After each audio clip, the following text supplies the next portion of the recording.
प्रधानमंत्री नरेंद्र मोदी ने मंगलवार को उन राज्यों के मुख्यमंत्रियों के साथ बैठक कर कोविड-19 की ताजा स्थिति की समीक्षा करी, जहां हाल के दिनों में संक्रमण के मामलों में तेजी आई है।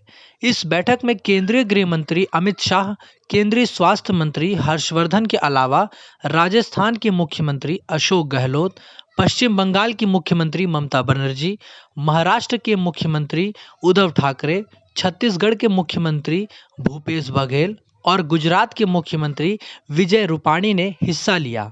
इस बैठक में अमित शाह ने मुख्यमंत्रियों को 3 पॉइंट में बताया कि कैसे कोरोना पर काबू पाया जा सकता है।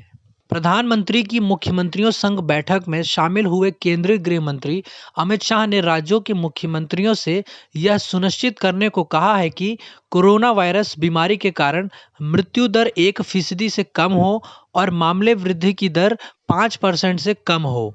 अमित शाह ने मुख्यमंत्रियों को जो सबसे महत्वपूर्ण उपाय बताया वह यह था कि कंटेनमेंट जोन की रणनीति को नया रूप देना। उन्होंने कहा कि अधिकारियों को हर हफ्ते रेड जोन का दौरा करना चाहिए और एकत्र किए गए आंकड़ों के आधार पर किसी विशेष क्षेत्र की स्थिति को बदलना चाहिए।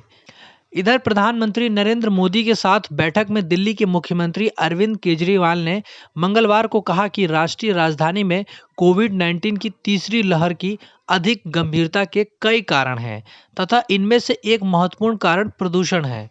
सूत्रों ने बताया कि केजरीवाल ने प्रधानमंत्री से कहा कि तीसरी लहर में 10 नवंबर को दिल्ली में कोरोना वायरस संक्रमण के 8600 नए मामले सामने आए थे और उसके बाद से संक्रमण के मामलों की संख्या तथा संक्रमण की दर दोनों में तेजी से कमी आ रही है। मुख्यमंत्री ने उम्मीद जताई है कि राष्ट्रीय राजधानी में यह रुझान जारी रहेगा। सूत्रों ने बताया कि मुख्यमंत्री ने कहा कि कोरोना वायरस संक्रमण की तीसरी लहर के अधिक गंभीर होने के अनेक कारण हैं। इनमें से एक महत्वपूर्ण कारण प्रदूषण है। इसके साथ उन्होंने हाल ही में आई बायोडिकम्पोजर तकनीक का उल्लेख करते हुए पड़ोसी राज्यों में पराली जलाने के कारण उत्पन्न होने वाले प्रदूषण से निजात दिलाने के लिए प्रधानमंत्री से हस्तक्षेप करने को कहा है। सूत्रों ने बताया कि प्रधानमंत्री के साथ बैठक में केजरीवाल ने अनुरोध किया कि जब तक शहर में संक्रमण की तीसरी लहर का कहर जारी है तब तक दिल्ली स्थित केंद्र सरकार द्वारा संचालित अस्पतालों में कोरोना वायरस के मरीजों के लिए अतिरिक्त 1000 आईसीयू बिस्तर आरक्षित किए जाएं। प्रधानमंत्री ने मंगलवार को उन राज्यों के मुख्यमंत्रियों के साथ बैठक कर कोविड-19 की ताजा स्थिति की समीक्षा की, जहां हाल के दिनों में संक्रमण के मामलों में तेजी आई है। ईआन टीवी ब्यूरो रिपोर्ट। कि आपने समय भी निकाला और बहुत गंभीरता के साथ अपनी बातें रखी। लेकिन मेरा आपसे आग्रह है कि अब तक जो कुछ भी चर्चाएं, डिस्कशन हुआ है, उसमें सभी राज्य इन्वॉल्व है, अफसर लेवल पे इन्वॉल्व है, दुनिया के अनुभवों को भी शेयर, लेकिन फिर भी मुख्यमंत्रियों का अपना एक विशेष अनुभव होता है। पब्लिक लाइफ में काम करने वाले लोगों की एक विशेष दृष्टि होती है, क्योंकि इन चीजों को अगर आपके सुझाव मिलेंगे तो मेरा आग्रह है कि आप लिखित में अगर हो सके उतना जल्दी, क्योंकि आज भी कुछ अच्छे मुद्दे उठाए सबने कि ये हो, ये हो, ये हो, इससे भी ज्यादा होंगे। ये अगर मिल जाएंगे तो हमें अपनी स्ट्रेटेजी वर्कआउट करने में सुविधा होगी और ये कोई किसी पे थोप नहीं सकता है। भारत सरकार निर्णय करे कि हम ये करेंगे और राज्य सरकार, ऐसा नहीं हो सकता। हम सबको मिलकर के ही इस चीज को आगे बढ़ाना पड़ेगा और इसलिए सबके विषयों का बड़ा महत्व है।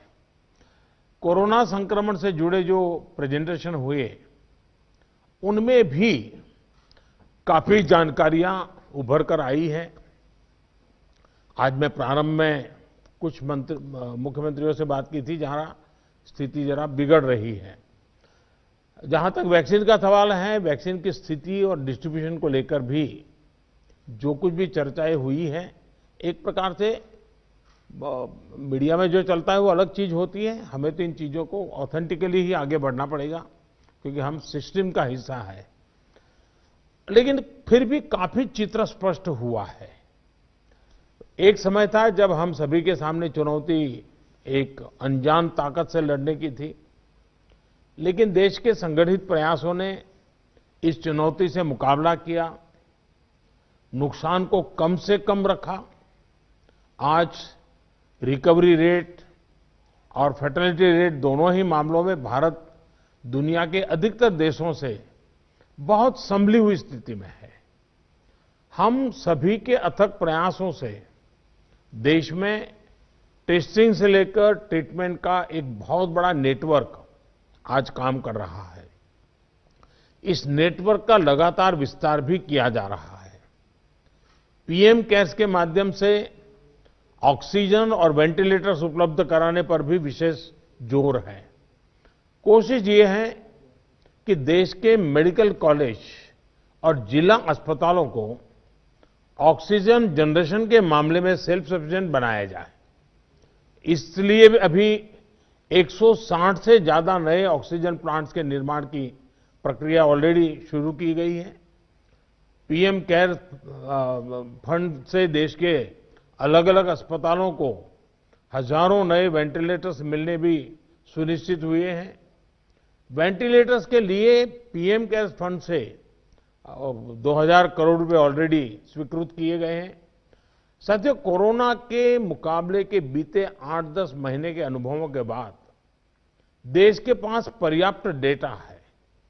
कोरोना के मैनेजमेंट को लेकर एक व्यापक अनुभव है। आगे की रणनीति बताते समय हमें बीते कुछ महीनों के दौरान देश के लोगों ने, हमारे समाज ने कैसे रिएक्ट किया है, कैसे रिस्पॉन्ड किया है, मुझे लगता है इसको भी हमें समझना होगा। देखिए, कोरोना के दौरान भारत के लोगों का व्यवहार भी एक तरह से अलग अलग चरणों में रहा है और अलग अलग जगह पे अलग अलग रहा है। जैसे हम मोटा मोटा देखें तो पहला चरण था, बड़ा डर था, खौफ था, किसी को ये समझ नहीं आ रहा था कि उसके साथ क्या हो जाएगा, और पूरी दुनिया का ये हाल था। हर कोई पैंडेमिक में था, पैंडेमिक के कारण पैनिक में था, और उसी हिसाब से हर कोई रिएक्ट कर रहा था। हमने देखा प्रारंभ में आत्महत्या तक की घटनाएं घटी थी। पता चला कोरोना हुआ तो आत्महत्या कर दी। इसके बाद धीरे धीरे धीरे दूसरा चरण आया। दूसरे चरण में लोगों के मन में भय के साथ साथ दूसरों के लिए संदेह भी जुड़ गया। उनको लगा कि भाई इसको कोरोना हो गया, मतलब कुछ गंभीर मामला है, दूर भागो। एक प्रकार से घर में से भी नफरत का माहौल बन गया, और बीमारी की वजह से समाज में कटने का डर लोगों को लगने लगा। इस कारण कोरोना के बाद कई लोग संक्रमण को छिपाने लगे। उनको लगा कि ये तो बताना नहीं चाहिए, कुछ समाज में मैं कट जाऊंगा। अब उसमें से भी हम धीरे धीरे समझे लोग बाहर आए। तीसरा चरण शुरू हुआ, और तीसरे चरण में लोग काफी हद तक संभलने लगे। अब संक्रमण को स्वीकारने के लगे और अनाउंस भी करने लगे, भाई मुझे तकलीफ है, मैं आइसोलेट कर रहा हूं, मैं क्वारंटाइन कर रहा हूं, आप भी करिए। जो एक प्रकार से लोग भी अपने आप से लोगों को समझाने लगे। लेकिन आपने भी देखा होगा कि लोगों में अधिक गंभीरता भी आने लगी, और हमने देखा कि लोग अलर्ट भी होने लगे। और इस तीसरे चरण के बाद हम चौथे चरण में पहुंचे। जब कोरोना से रिकवरी का रेट बढ़ा तो लोगों को लगता है कि ये वायरस नुकसान नहीं कर रहा है, ये कमजोर हो गया है। बहुत से लोग ये भी सोचने लगे हैं कि अगर बीमार हो भी गए तो ठीक हो जाएंगे। इस वजह से लापरवाही का ये स्टेज बहुत बड़ा व्यापक हो गया है। और इसीलिए मैंने हमारे त्योहारों की शुरुआत में ही स्पेशली राष्ट्र के नाम संदेश दे करके सबको हाथ जोड़ करके प्रार्थना की थी कि भाई ढिलाई मत बरतिए, क्योंकि कोई वैक्सीन नहीं है, दवाई नहीं है, हमारे पास एक ही रास्ता बचा है, हम हर एक को कैसे अपने अपने आप बचाएं। और हमारी जो गलतियां हुई वही एक खतरा बन गया, थोड़ा ढिलाई आ गई। इस चौथे चरण में लोगों को कोरोना की गंभीरता के प्रति हमें फिर से जागरूक करना ही होगा। हम एकदम से वैक्सीन पर शिफ्ट तो जिसका काम करना है करेंगे, हमें तो कोरोना पर ही फोकस करना है। हमें किसी भी हालत में ढिलाई नहीं बरतने देनी है। हां, शुरू में कुछ बंधन इसलिए लगाने पड़े ताकि व्यवस्थाएं भी विकसित करनी थी, लोगों को थोड़ा एजुकेट भी करना था। अब हमारे पास टीम तैयार है, लोग भी तैयार हैं। थोड़ा आग्रह रखेंगे तो चीजें संभल सकती हैं। जो जो चीज हम तैयार करें उसको जरा इंप्लीमेंट करें और हमें आगे अब कोई बढ़े नहीं इसकी चिंता जरूर करनी होगी, कोई नई गड़बड़ न हो। आपदा के गहरे समंदर से हम निकले हैं, ये हम मान के चले। इतना बड़ा देश, दुनिया मानती थी कि भारत तो नहीं संभल पाएगा। आपदा के गहरे समंदर से हम निकलकर हम किनारे की तरफ बढ़ रहे हैं। हम सभी के साथ वो पुरानी जो एक शेर शायरी चलती है, ऐसा न हो जाए कि हमारी किश्ती भी वहां डूबी जहां पानी कम था। ये स्थिति हमें नहीं आने देनी है। साथियों, आज हम दुनिया भर में देख रहे हैं कि जिन देशों में कोरोना कम हो रहा था, आपको पूरा चार्ट बताया कैसे तेजी से संक्रमण फैल रहा है। हमारे यहां भी कुछ राज्यों में ये ट्रेंड चिंताजनक है ही है। इसलिए हम सभी को, शासन प्रशासन को पहले से भी अधिक जागरूक, अधिक सतर्क रहने की जरूरत है। हमें ट्रांसमिशन को कम करने के लिए अपने प्रयासों को जरा और गति देनी होगी। टेस्टिंग हो, कंफर्मेशन, कॉन्टैक्ट ट्रेसिंग, डेटा, इन सारी जुड़ी किसी भी तरह की कमी को हमें सर्वोच्च प्राथमिकता देते हुए उसको ठीक करना होगा। पॉजिटिविटी रेट को 5% के दायरे में लाना ही होगा। और मैं मानता हूं छोटी छोटी इकाइयों पर कहिए कि भाई 1 क्यों बढ़ा, आधा क्यों बढ़ा, 2 क्यों बढ़ा। हम राज्य के स्केल पर चर्चा करने के बजाय अब जितनी लोकलाइज चर्चा करेंगे शायद हम एड्रेस जल्दी कर पाएंगे। दूसरा, हम सबने अनुभव किया है कि आरटी-पीसीआर टेस्ट का अनुपात बढ़ना चाहिए। जो घरों में आइसोलेटेड मरीज हैं उनकी मॉनिटरिंग ज्यादा बेहतर तरीके से करनी होगी।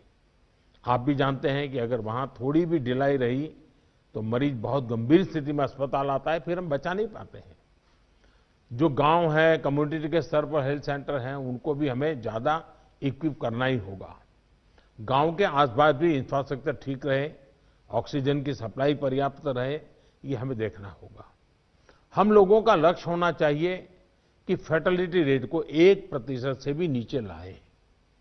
और वो भी मैंने जैसे कहा, छोटे छोटे इलाके में देखा जाए एक मृत्यु हुई क्यों हुई, जितना इतना फोकस करेंगे तब स्थिति को संभाल पाएंगे। और सबसे बड़ी बात, जागरूकता अभियानों में कोई कमी ना आए। कोरोना से बचाव के लिए जो जरूरी मैसेजिंग है, इसके लिए समाज को जोड़े रखना होगा। जैसे कुछ समय पहले हर संगठन, हर प्रभावी व्यक्ति को हमने एंगेज किया था, उन्हें फिर एक्टिव करना होगा।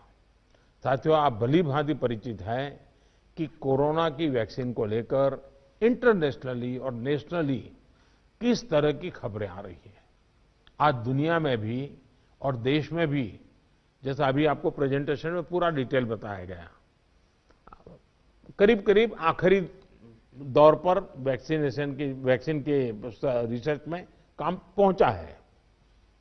भारत सरकार हर डेवलपमेंट पर बारीकी से नजर रखे हुए हैं, हम सबके संपर्क में भी हैं। और अभी ये तय नहीं है कि वैक्सीन की 1 डोज होगी, 2 डोज होगी या 3 डोज होगी। ये भी तय नहीं है कि इसकी कीमत कितनी होगी, उसकी कीमत कितनी होगी, ये कैसे होगी।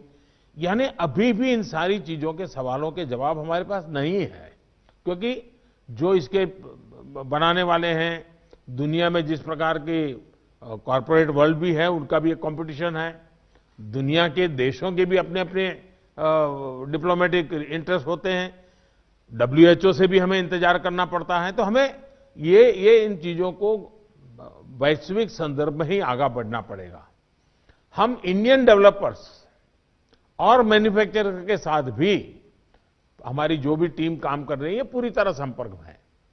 इसके अलावा ग्लोबल रेगुलेटर्स, अन्य देशों की गवर्नमेंट्स, मल्टीलेटरल इंस्टीट्यूशंस और साथ ही इंटरनेशनल कंपनीज, सभी के साथ जितना संपर्क बढ़ सके, जितने यानी रियल टाइम कम्युनिकेशन हो, इसके लिए पूरा प्रयास, एक व्यवस्था बनी हुई है।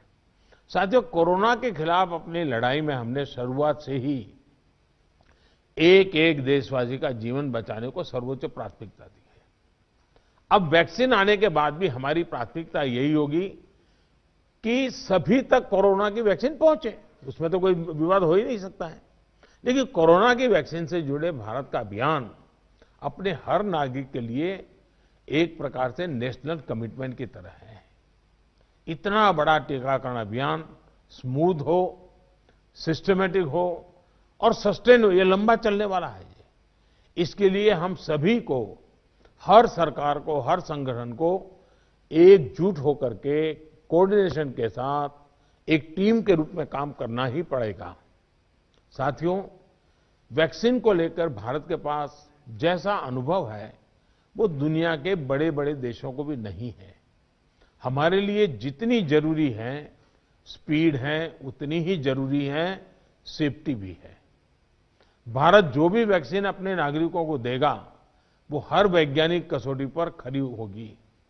जहां तक वैक्सीन के डिस्ट्रीब्यूशन की बात है तो उसकी तैयारी भी आप सभी राज्यों के साथ मिलकर के की जा सके रही है। वैक्सीन प्राथमिकता के आधार पर किसे लगाई जाएगी, ये राज्यों के साथ मिलकर के ये मोटा मोटा खाका भी आपके सामने रखा है कि भाई अगर इस प्रकार से WHO ने जो कहा है हम चलते हैं तो अच्छा है, लेकिन फिर भी ये निर्णय तो हम सब मिलकर के ही करेंगे। हर राज्यों के सुझाव का महत्व इसमें बहुत रहेगा, क्योंकि आखिरकार उनको अंदाज है कि उनके राज्य में ये कैसे होगा। हमें कितनी अतिरिक्त कोल्ड स्टोरेज की जरूरत रहेगी, मुझे लगता है कि राज्यों ने इस पर अभी बल देकर के व्यवस्थाएं खड़ी कर देना शुरू कर देना चाहिए। कहां संभव हो गए, उसके पैरामीटर्स क्या हो गए, उस पर हमें यहां से सूचनाएं तो डिपार्टमेंट को चली गई है, लेकिन इसको अब इम्प्लीमेंट करने के हमने रेडी रखना पड़ेगा। और जरूरत पड़ी तो अतिरिक्त सप्लाई भी सुनिश्चित की जाएगी। और इसका विस्तृत प्लान बहुत जल्द ही राज्य सरकारों के साथ मिलकर के तय कर दिया जाएगा। हमारी राज्यों की और केंद्र की टीम साथ लगातार वो बातचीत कर रहे हैं, काम चल रहा है। केंद्र सरकार ने राज्यों से कुछ समय पहले आग्रह किया था कि स्टेट लेवल पर एक स्टीयरिंग कमेटी एवं स्टेट और डिस्ट्रिक्ट लेवल पर टास्क फोर्स का, और मैं तो चाहूंगा कि ब्लॉक लेवल तक हम जितना जल्दी ये व्यवस्थाएं खड़ी करेंगे और किसी न किसी एक व्यक्ति को काम देना पड़ेगा। इन कमेटियों की रेगुलर बैठकें हो, उनकी ट्रेनिंग हो, उनकी मॉनिटरिंग हो, और जो ऑनलाइन ट्रेनिंग होती है वो भी शुरू हो। हमें हमारा रोजमर्रा के काम के साथ कोरोना से लड़ते लड़ते भी इस एक व्यवस्था को भी विकसित तुरंत करना पड़ेगा, ये मेरा आग्रह रहेगा। जो कुछ सवाल आपने कहे हैं, कौन सी वैक्सीन कितनी कीमत में आएगी ये भी तय नहीं है। मूल भारतीय वैक्सीन अभी दो मैदान में आगे हैं, लेकिन बाहर के साथ मिलकर के हमारे लोग काम कर रहे हैं। दुनिया में जो वैक्सीन बन रही हैं वे भी मैन्युफैक्चरिंग के लिए भारत को के लोगों के साथ ही बात कर रहे हैं, कंपनियों के साथ। लेकिन इन सारे विषयों में हम जानते हैं कि 20 साल से मान लीजिए कोई दवाई पॉपुलर हुई है, 20 साल से लाखों लोग उसका उपयोग कर रहे हैं, लेकिन कुछ लोगों को उसका रिएक्शन आता है, आज भी आता है, 20 साल के बाद भी आता है। तो ऐसा इसमें भी संभव है। निर्णय वैज्ञानिक तराजू पर ही तोला जाना चाहिए। निर्णय उसकी जो अथॉरिटीज हैं उन अथॉरिटीज के सर्टिफाइड व्यवस्था से ही होनी चाहिए। हम लोग समाज जीवन की चिंता करते हैं, लेकिन हम सब जानते हैं कि हम कोई वैज्ञानिक नहीं है, हम इसकी एक्सपर्टाइज हमारी नहीं है।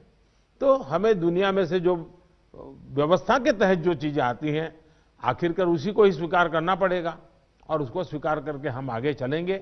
लेकिन मैं आपसे आग्रह करूंगा कि आप के मन में जो योजना हो, खास करके वैक्सीन के संबंध में, किस प्रकार से आप डिलीवरी नीचे तक ले जाएंगे, आप जितना जल्दी बहुत डिटेल प्लान करके लिख करके भेजेंगे तो निर्णय करने में सुविधा होगी। और आपके विचारों का ताकत इसमें बहुत है। राज्यों का अनुभव बहुत अहमियत रखता है, क्योंकि वहीं से ये चीज आगे बढ़ने वाली है। और इसलिए मैं चाहूंगा कि आपका बहुत ही एक प्रकार से प्रोएक्टिव पार्टिसिपेशन इसमें बने, यही मेरी अपेक्षा है। लेकिन मैंने पहले ही कहा, वैक्सीन अपनी जगह पे है, वो काम होना है, करेंगे, लेकिन कोरोना की लड़ाई जरा भी ढीली नहीं पड़नी चाहिए, थोड़ा सा भी ढिलास नहीं आनी चाहिए।